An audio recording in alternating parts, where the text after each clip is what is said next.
Welcome to the Dawn to Dusk podcast with your host, Douglas Wood, author of From Dawn to Dusk, How to Build a Multi-Million-Dollar Law Practice and Then Give It Away. In each episode, Doug speaks with distinguished legal professionals who have mastered the intricacies of building a successful law practice and then transitioning to retirement or other fulfilling pursuits when the right time comes. Now, let's join Doug for today's insightful discussion. Today's guest is retired Rear Admiral John D. Hutson, someone I not only admire deeply, but also had the privilege of working alongside at the Franklin Pierce Law Center during some truly transformative years. John's career has been extraordinary. He spent more than 3 decades in the United States Navy, where he rose to become the Judge Advocate General, the service's top legal officer. In that role, he oversaw more than 2,500 enlisted and civilian personnel, including hundreds of lawyers worldwide, and helped guide the Navy through some of its most complex legal and operational challenges. When John retired from active duty, he didn't slow down. He simply redirected his commitment to service. That's when I first got to know him. When I was chair of the board of the Franklin Pierce Law Center, we had the honor of hiring him as dean. From the beginning, it was clear that John brought to legal education the same steady judgment, moral clarity, and sense of duty that defined his Navy career. Together with our then vice chair, Kathy Green, who's also been a guest on this podcast, we led the merger of the Franklin Pierce Law Center into the University of New Hampshire, creating what is now the UNH Franklin Pierce School of Law. It was a complex, defining transition, one that required vision, diplomacy, and an unwavering belief in the school's mission. John led that process with remarkable grace and strength. Over the years, through late-night calls, strategy meetings, and shared milestones, John and I also became friends. And I can tell you this firsthand. The qualities that made him a great leader are the same ones that make him a great friend: integrity, transparency, thoughtfulness, and a deep sense of loyalty. Beyond academia, John has remained a powerful voice for ethics and accountability, particularly in matters of national security and human rights. His testimony before Congress and his ongoing public service remind us that the real leadership is about standing up, especially when it's difficult to do so. John's journey captures exactly what Dawn to Dusk is all about: how a successful career built on service and conviction continues to evolve from command of institutions to the conscience of communities.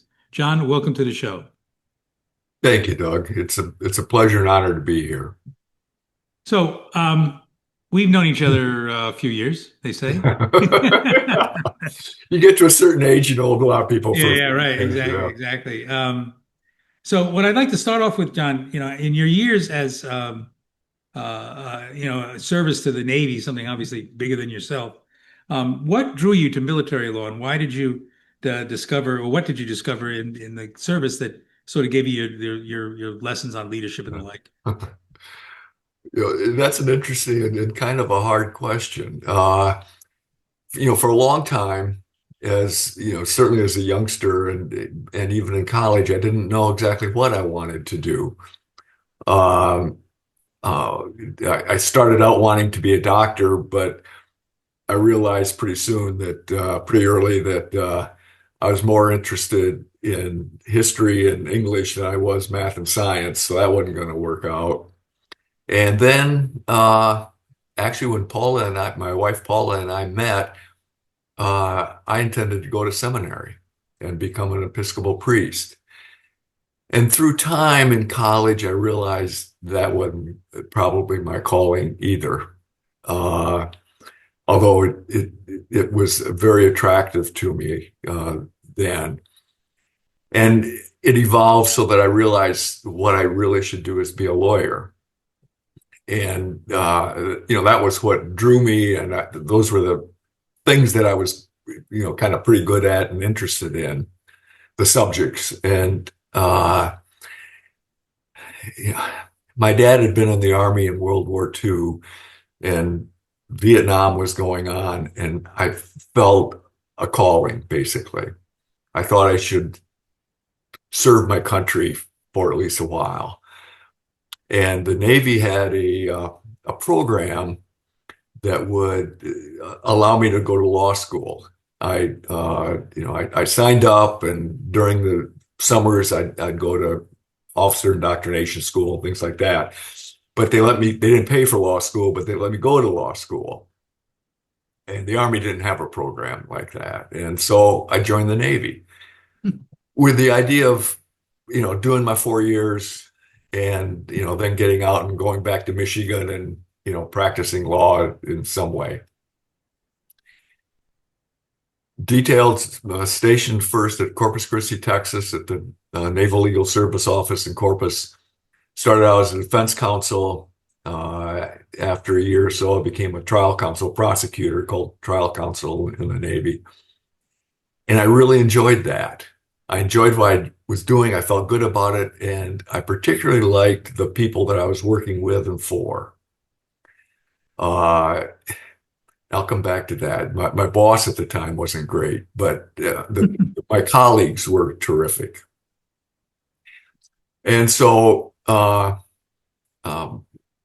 and I decided that we'll do something, give it another couple of years. So after a couple of years, I transferred from Corpus Christi to the Pacific Missile Test Center in Point Mugu, California. And at that point, I'd never been west of Ponca City, Oklahoma, where my dad was born and raised. And I loved the job. I was the staff judge advocate for Pacific Missile Test Center. People I was working for, there weren't other lawyers there. I was the only lawyer at PMTC, but the line officers, the aviators, and the engineers and so forth. And so at that point, I'd been at 2 duty stations in 4 years, and I thought now I'm thinking about staying in, and they transferred me to the Naval Justice School to teach at all the lawyers and the line officer, legal officers they're coming into the Navy, and senior officers who were taking legal courses. And I just enjoyed the heck out of it. And so that became the career. That at that point, 3 duty stations, all of which I loved, geographically, but particularly the job I was doing. And I liked the change in job, defense counsel, trial counsel, staff judge advocate, teacher at NJS. And so that became, the first 6 or 7 years of a 30-year career. So eventually you went to Europe, right? You were in Italy, right? Yeah, my third to last duty station was as the commanding officer of the Navy Legal Service Office in Naples, Italy. And the NILSO, Navy Legal Service Office, has defense counsel, trial counsel, legal assistants, all kinds of different parts of it. And I was the boss. I was the commanding officer, and we loved Naples, loved Southern Italy. I had it was the NLSO for Europe and Southwest Asia. I had 5 subordinate offices in Bahrain and Spain and London, and so I traveled around a lot and saw the world. And when in what year did you become, or what year in your career, in your 30-year career, did you become the head of JAG? Let me see, it'd be 1997. I went from the NILSO URSWA, Europe and Southwest Asia, then to become the commanding officer of the Naval Justice School, where I had served as a teacher. Uh-huh. And then I was selected to be the JAG. And you were then stationed in DC? Yes, sir. Okay. So I was, as you know, I was an Army brat. So I was brought up in the military. I didn't serve. And I always kind of forgave you for that, because yeah, I know was you did. I know. brat, I know. Yeah, it was a hard Yeah. choice for me, Yeah. But one of the things that I think would be interesting to explore with you is you had to inspire performance in hundreds and hundreds of lawyers and staff and in your role in the military. And many people have the perception that, well, it's just a matter of commanding it, and give me an order and I will follow. Yeah. What were some of the challenges you faced there, and how did you take, inspire others, not just command it? Well, those people that you mentioned, you refer to, you're a commanding officer, you're the boss, you just, it's all down, command down. were the bad bosses. And I have to say that this sort of a parenthetical, I guess, to our conversation, but I think I learned as much from the bad bosses as I did the good ones, how not to do it. And fortunately, I only had a couple, but I recognized, looking up, that this wasn't the way it should be done. And my tip, I guess, is what I would refer to as leadership by walking around. You had to get out of your office, whether you were at the law school or in a Navy command, and walk around and talk to people. Let them see you. And you learn so much, or at least I did. I'd learned so much about what was going on in the command or the school by dropping in to people in their offices and saying, "Hi, how are you? What's going on? How are the kids?" kind of thing. Because then they would open up to you, and they might say something to you or tell you something in that context that they would never mention at a faculty meeting or at an all officers meeting. And you had to build trust. If it was told to you in confidence, you had to respect that confidence. But they, meaning the people I was running into in the hallways and in their offices and in the lunchroom kind of thing, they got to know me in a context that they didn't get to know me in a faculty meeting or an all hands meeting. So how did you walk around the halls when you ran a global organization? Did you fly to locations all the time as I JAG? did. I made a point of going to those at the NILSO Europe, in Southwest Asia. I made a point of visiting each of those subordinate offices around Europe and Southwest Asia, regularly, routinely, even though they only would have, 4 or 5 lawyers in them and the supportive staff. It was important for them to see me, and it was important for me to see them. And, it was an education for me. What they were doing, what their successes were, what their travails were. And I think that was critically important, at least to me, in my leadership role, to understand what was going on, understand the command. And I did the same thing at the law center. I drop into a faculty member's office. I want to get to the whole law center difference in a Well, minute. I can't tell you everything. I know you can't. Yeah, really. So my one critical question is, with all that travel, did you get frequent flyer, or did you have to go on naval aircraft? No, they'd fly me around. So how many offices did you have to go to? How many offices worldwide did JAG have? Well, there were 5. Well, the office of the Judge Advocate General, there were 30 or not even 30 or 40 NILSOs.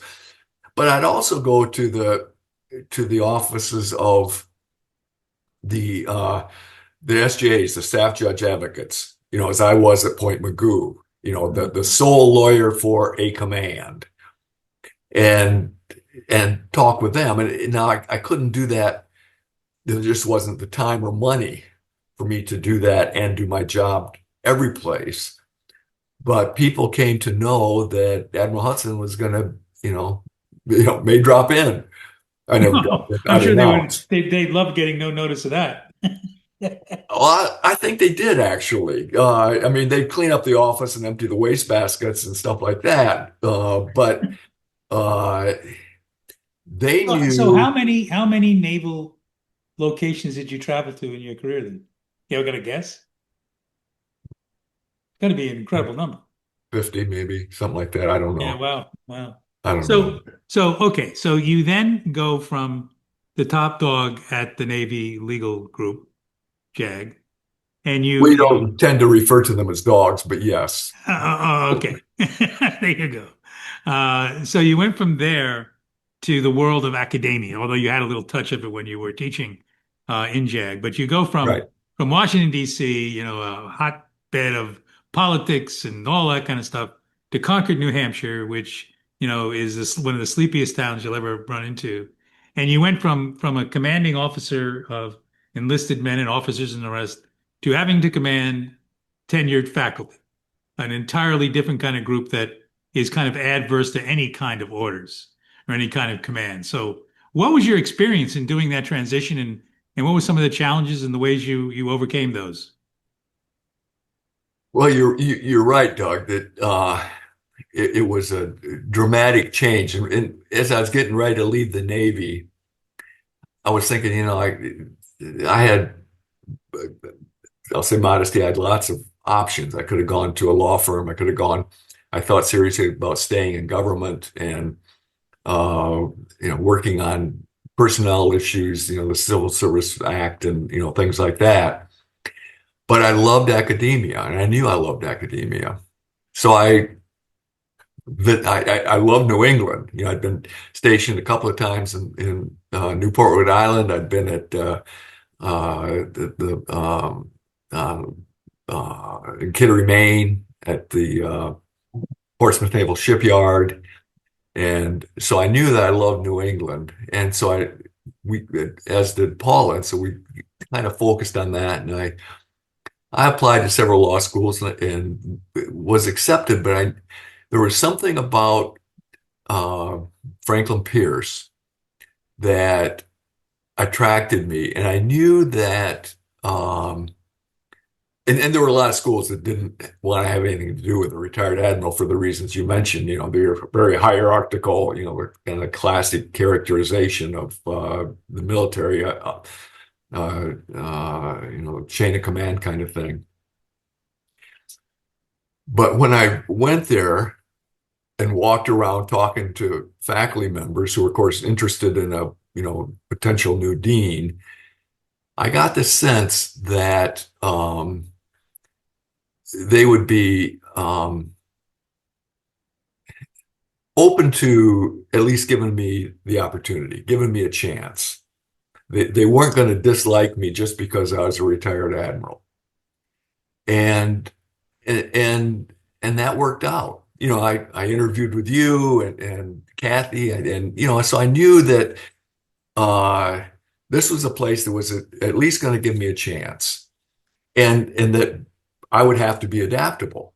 You know, you know, I can't think of two organizations that are quite as different as the United States Navy and a law school. But, you know, I tried to adapt, and I listened to the faculty, you know, I'll say subordinates, which sounds kind of pejorative, but, you know, the people that were working for me, and took their advice whenever I could. And I think that they came to respect that and trust me to be adaptable. And, you know, I enjoyed the heck out of it. I taught, you know, I taught courses in international law and law of war, because, and I'd done the same thing when I was CO of the Naval Justice School, because I wanted the faculty at both of those institutions to know that, you know, I could teach. I was pretty good at it. And I think that built some respect. You know, I wasn't just an administrator who had no interest in teaching or ability to teach. So I didn't do it a lot, but, you know, and you got to know that they're all watching you. And I worked hard. You know, I got to work before the faculty did, and I left generally after. But then, and yet, in the winter, about 10 o'clock, when I'd come to work in my ski clothes, and in the winter, you know, about once a week, when the lifts opened at Sunapee, I'd go ski for a couple hours. And I wanted them to know that that was okay. That you've got to have a balance with your family, your friends, and your recreation. That's a really great con. I used to, when I would hire lawyers in my firm, coming in as new lawyers, one of the things I stressed to them, I always said that, you work to live, you don't live to work. And I That's right. even before, when you had to be not in the office, I always said to them, listen, I'm not going to keep tabs on you, find out where you are. What I care about is you getting the work done. So you Yeah. do it with your lifestyle and whatever it is. And I always found that, when you ran into lawyers who just were so dedicated to their job that they didn't know what else to do with it, that's really, in many ways, what prompted me to sort of start this whole podcast, is to talk to people who made the Yeah. transition, who had another life. But there are so many lawyers you run into, and I managed law firms, and as you managed lawyers over your career, and some sad sacks. I mean, you don't want to slap them in the side of the head and go, listen, get out of here, go do something, find something else to do. This is not what it's all Yeah. about. Yeah. But those are tough guys to run into. Now during your tenure as dean of the law school, there's no way when you started you anticipated what you were going to have to go through in terms of the turmoil in legal education and at the school, and then the change over to merging with UNH, and I mean, Yeah. did you ever have a point where you said, "What did I get myself into?" No, I really didn't. Because, on one hand, you're right. On the other hand, I knew I wasn't going to know everything about what it was going to be like. And, you've got to be adaptable. In the Navy, I had, I think 13 duty stations. And most of them were 2 years long. I had two 3-year tours. So I'd come into a command and there'd be a boss, a commanding officer, and that person would leave after a year or so. So I'd have another one. So that I became pretty adaptable. And I think that's really critical. So I tried to adapt, and I think the faculty adapted. There are one or two whose names I won't mention, but you would probably recognize Oh yeah. who didn't adapt as well as others might have. Others did, but um, and I think the other key is that uh, you can be a really good lawyer or teacher without necessarily being a good leader, but you can't be a good leader without being a good lawyer in this context. And a good teacher, I'd say too. Yes, uh, and so I knew the law. I was pretty good at the law, and I think that the faculty at the law school recognized that. Now, I may not have known as much about trusts and estates as the faculty, but I knew what I knew, and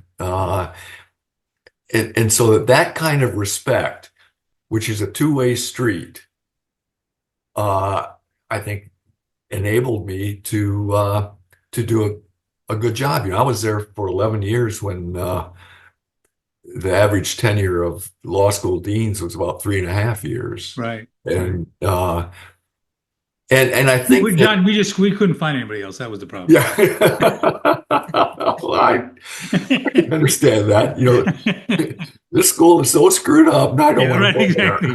there. Look what he's done now. And how are we going to replace this guy? Yeah, It's how are we going to ridiculous. do that? Yeah, okay. So now another phase that always fascinated me about you, and because you were such a multifaceted guy with having other interests and all the things that you did, you also took on serious public issues and were out in front of them at times when most people would have not done so. What gave you the courage, or what was the reason you felt that you wanted to get out in front of that and so publicly on some of the issues you addressed? Well, I have to admit that I was as nervous coming on this podcast as I was getting on 60 Minutes or testifying before the Senate Armed Services Committee or Judiciary Committee. Uh, I, I had the confidence knowing what I want to say, knowing what I knew, and that I would be able to respond because I'd done the homework. You know, you don't want to go into anything like that without having some confidence that you're not going to be completely stumped. And you got to be able to, in all those contexts, speak truth to power.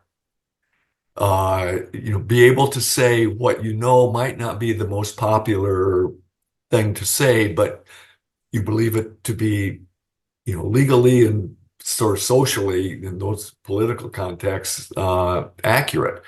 And I can remember sitting at the conference table when the Secretary of the Navy would have senior officer meetings. I'd be the junior officer in the room, and I was the lawyer. I wasn't the line officer, one of the shoot 'em up kind of guys. And the secretary would, the chief naval operations would say something, opine, make a statement, and the secretary would turn to me and say, John, what do you think about what CNO just said? Well, that's a pretty tough position, for the junior guy in the room to be in. And, I would always be tactful, but, well, Mr. Secretary, I think, there's another way to look at that, and that is, blah, blah, blah. And, the CNO would respect that the JAG would speak truth to power. And, I think that helped in those kinds of contexts when, Tom Brokaw is asking you a tough question, or the chairman of the Senate Armed Services Committee is asking you a tough question. I mean, I always admired how you spoke out so eloquently on issues of prisoners' rights and the like, and prisoners of war when it was not a popular thing to be talking about. Yeah. And that's one of the things that I remember one time, I don't know if you remember this at all, but you called me up one evening. I was at home, and you said, I've been called by the White House to potentially take a position in, I don't know what it was. And I'm sitting there, I'm going, well, okay. And you were asking me how I felt about you if you had to resign from being dean, in order to pursue that order or that request. And I knew then, right then and there, this is a no-brainer. This man is about public service. He's about, being there and being a leader and the like. So I think I said something to you, like something simple, like, "Hey, look, if it's just the president calling, who cares? Yeah, go ahead and do it." Whatever it was. But you really held the line on all of that throughout your career, and I think it was. I remember that brilliant conversation. So, part of the dawn to dusk concept that I've been bouncing around with here is that transitional phase, and what happens when you decide it's time to do that? How do you go through that transition phase? And then, how do you see yourself, after you've gone through that? So you've done it. I've done it once. You've done it twice. You transitioned out of a career of the Navy, then you transitioned out of the 11-year career as the dean of a law school. When did you know that it was time? And how did you feel during that transition phase? When it was time to transition to leave the Navy and to leave the dean's position. And when you made those decisions, how did you come to make them? And then after you made them, how did you maneuver through psychologically and emotionally that transitional phase? Well, in the Navy, it was somewhat easier. I had been what we kind of refer to as deep selected to be the JAG. Typically, you went from wherever you were to being the deputy JAG for 2 years, and then you'd go to being the TJAG, the JAG, as we referred to it. I went directly from being CO of the Justice School to being the JAG and leapfrog kind of over the deputy. But at the end of 3 years, I thought that, it's time for me to give an opportunity to, the next guy to step in rather than me sticking it out for 4 years, which would have otherwise been the case. 2 years as deputy and 2 years as the JAG. And so I just had a sense that, for the good of the Corps, for promotion, for morale, it was time for me to leave. So I went to the secretary and, told him that, and he said, okay. So I retired. That was a somewhat different transition. I was kind of coming to the end of the line. At the law school, I felt that you and I had had some success. Things were running smoothly. We had unified with University of New Hampshire, which was a good move. And, I'd been there for a long time. And I thought it was time for, some new leadership. I was getting old. I'd been in the Navy for 30 years and at the law school for 11 years. And it was time for me to go on to, my next duty station called retirement. And how did you feel when you let go? I mean, there's I was happy. Retirement, and how did it work out? I was happy, not happy in the sense of I'm so glad to get out of the law school, but it was another transition, and I was happy to take it on. I had a great marriage and great kids and grandkids and a great dog and all of that. So I knew that life would be okay, and I had outside interests. I had other things that would kept me occupied, and from skiing to playing bridge, and so filling your days, I think, with fun things is important, and I was able to do that, and we made the transition down here to Florida. As much as I love New England, I didn't want to grow old there, and the ice and the snow, and I was figuring that my days at the ski resorts are probably going to come to an end. So what do you miss most from the Navy and from the school?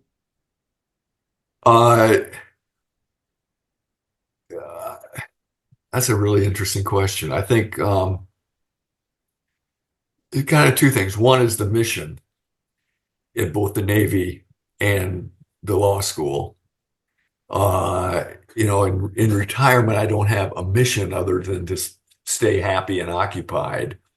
But that's real personal, selfish. I'm not doing this for the better good of everybody, although I've been president of the Homeowner Society 3 times and stuff like that. But it's that sense of, I'll say, loss of mission, what kind of overstates it, but that it's more personal and selfish now than it was. And I miss the camaraderie of the faculty and staff. So, reflecting on your own dawn to dusk, and the discipline of command to the consciousness of communities, as I would put your career. What's the single most important piece of advice you give to younger lawyers coming up and older lawyers getting out? I think that my dad used to say, John, that's why they call it work. That's why they pay you. If that's the only reason you're doing it, you probably ought to be looking around for something else to be doing. If you're not enjoying or getting satisfaction out of what it is you're doing, it's going to be a real long life.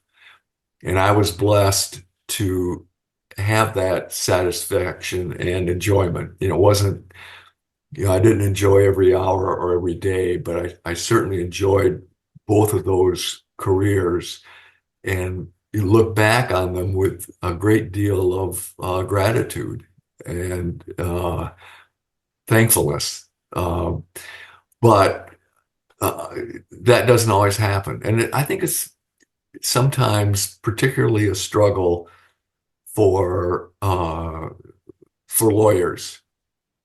You can't just be doing it for the money. You've got to get some personal satisfaction and enjoyment, even though they call it work, get some enjoyment out of it, or it's just going to be a really long, tedious career. You make a very interesting point there. So many lawyers that I saw in my career who it's easy to get pigeonholed into a specialty in the practice of law that you really don't like. Yeah. And all too often, too early in their careers, they find themselves there and battle to get out. And you're right. I mean, at that point, either if you just stay there, it's going to be a long life to put away. Yeah. And it's like they think that's the way it's supposed to be. Right. And I don't think it is the way it's supposed to be. But you have to have the courage and the insight to recognize it and look elsewhere. My daughter, our younger daughter, is a highly successful lawyer in New York at Kirkland & Ellis, and she's senior partner, and she loves it. And I'd have hated it, I think, but she loves it, and so good for her.